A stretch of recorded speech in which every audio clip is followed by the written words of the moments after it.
Obviously, we were on air yesterday, which was the day after, obviously, the attack in London. But we haven't seen the two of you since then. And Kaye, I just wondered, how are things in Scotland? How was the reaction in Scotland to the events in London? How did you feel? Well, I would imagine the same as it was across the country. I mean, people were absolutely horrified, you know. And, you know, we're seeing more information coming out, which...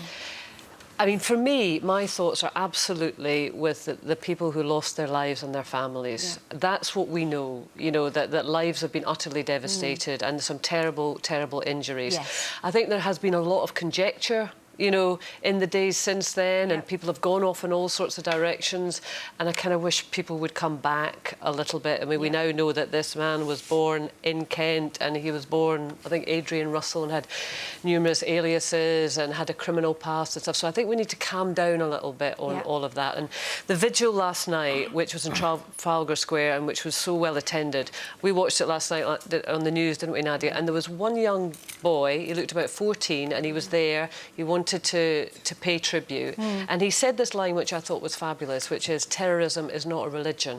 And I thought that was a wonderful thing. There's a lot of adults who could do well to bear that in mind. Yes, I think so. Yeah. How about you? Well, I mean, like everybody else, absolutely, you know, shocked and distressed and upset for what happened, and, you know, those 3 people that died.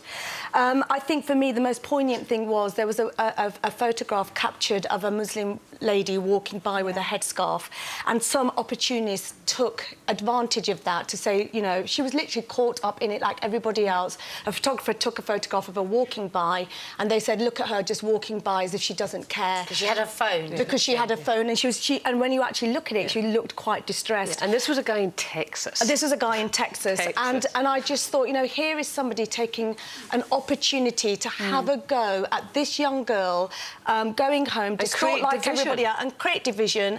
And actually, what I found, was really proud of, was that people came to her defence, and they actually turned back on this guy to say, you know, you're the scumbag trying to cause division, trying to spread hatred. This is not what we British people are about. And I was so proud of that, because I think, to be honest with you, 5 years ago, I think if you'd seen that image, we might have had a different reaction. But I think in this country, as a nation, we know it's not about being a Muslim. These are scumbag, terrorists, horrible people that kill indiscriminately. So I was so proud of the people that supported this girl. And I just think, you know, we're not a broken nation. We come together, we fight, and this is what we're about. And we want